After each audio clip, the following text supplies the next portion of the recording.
Hello guys good morning. So आज म fresh juice recipe mango plus banana juice with गुद कतिरा and chia seed. So let's see the procedure. First of all will chop out mangoes. आँपलाई यसरी fine dice गरिसकेपछि हामीले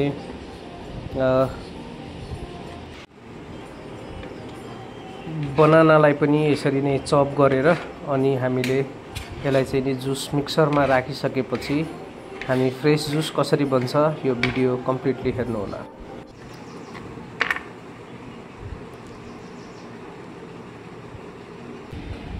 hello everyone, so good morning from Big Education Consultancy Private Limited Mahendranagar Panchanpur. So आज basically Ekadashi छ र एकादशीमा के अरे भात खानु हुँदैन भन्ने एउटा हाम्रो बिलिफ रहेको छ र सो अनुरूप आज हाम्रो फास्टिङ पनि छ। सो अब अफिसमा काम गर्नुपर्ने भएको भएर हामीलाई फास्टिङ भन्दा पनि अलिकति फ्रेस जुस खाने भन्ने हामीले प्लान गऱ्यौँ। सो आजको हाम्रो फ्रेस जुसमा छ, हामी हेर्न सक्छौँ, आँप छ, mango, fresh mango, fresh banana, अनि यो अदुवा, त्यसै गरी यो गुद कतिरा भन्छ यसलाई। सो यो गुद कतिरा, यो चिया सिड, अनि हामीसँग यो ठन्डाई भन्ने पनि छ र हामीले हिजो नै यसलाई चाहिँ नि गुद कतिरालाई चाहिँ हामीले यसरी फ्रिज गरेर राखिसकेका छौँ। सो यो गुद कतिरा हेर्न सक्नुहुन्छ।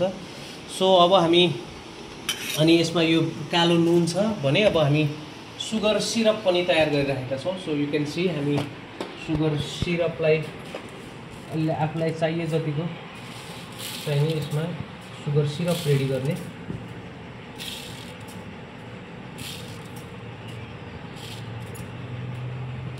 This will be more than enough.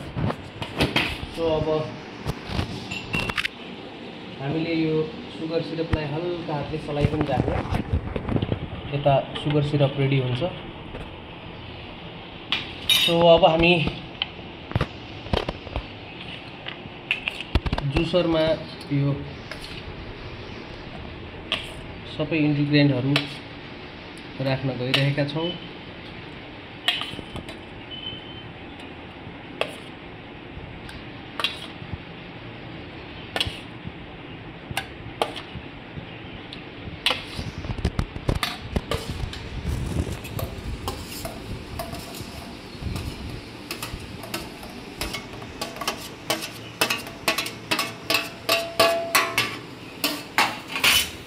त्यसै गरी यसमा हामीले हिजो राखेका थियौँ गुद कतिरा, अनि त्यसै गरी अब हामी यसमा राख्नेछौँ ठन्डाई।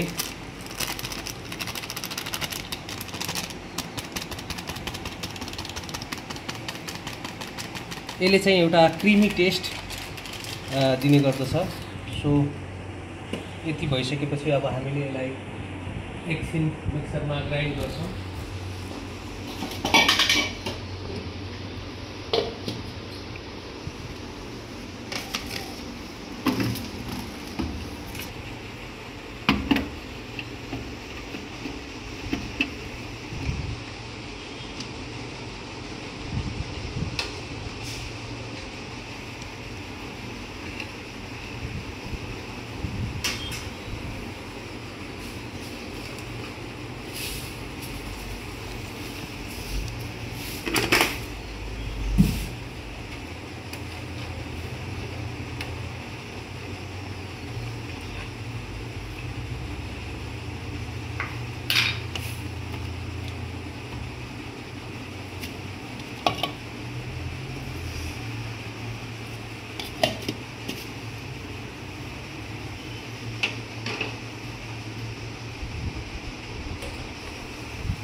अब हामी यसलाई ग्राइन्ड गर्छौँ।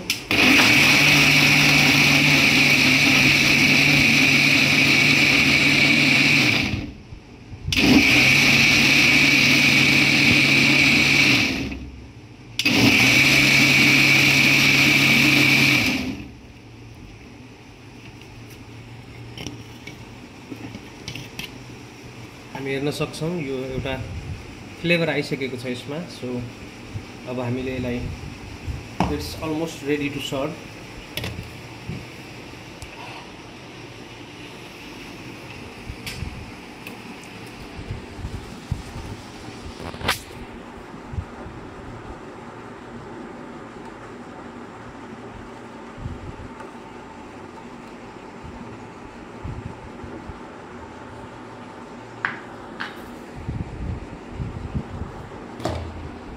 सो अलिकति गाढा भएको छ, यसलाई हामी चिल्लो पानी हाल्छौँ। स्प्राइट जस्तो छ।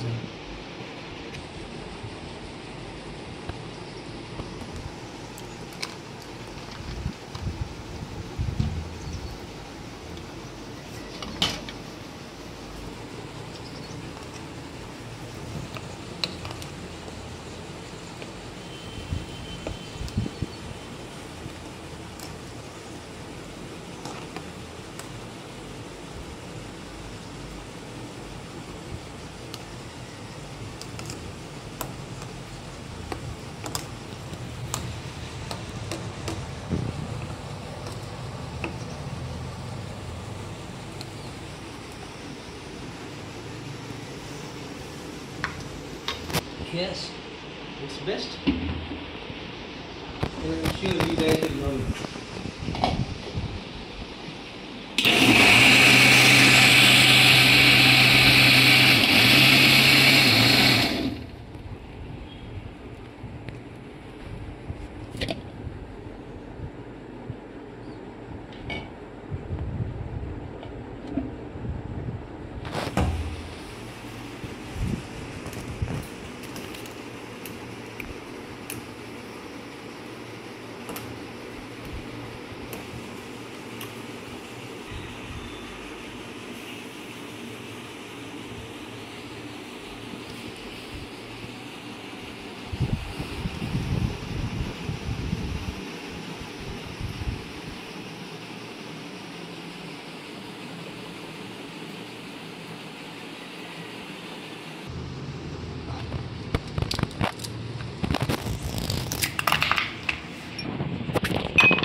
बस